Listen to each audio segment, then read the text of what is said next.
علي الوهيبي، كنترول عامر مبارك، تأخير دوران، خطفت الكرة من عامر، مرتدة في مكان أحمد عباس، عين على المرمى وعين على الكاس، فعلها أحمد عباس وسجل للأخضر السعودي.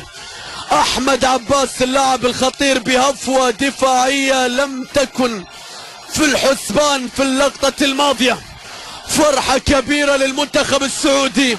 شوف اللقطة الماضية، خطف التمرير من عامر، وبعد ذلك التمريرة كانت من مشعل السعيد للاعب أحمد عباس الغير مراقب تماما.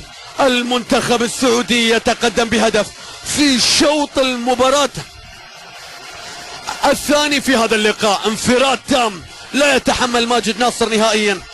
خطف التمرير من جانب اللاعب عامر مبارك، وبعد ذلك في الرقابة ما بين المدافعين فارس جمعة وفهد فريش. تتعوض ان شاء الله، تتعوض ان شاء الله.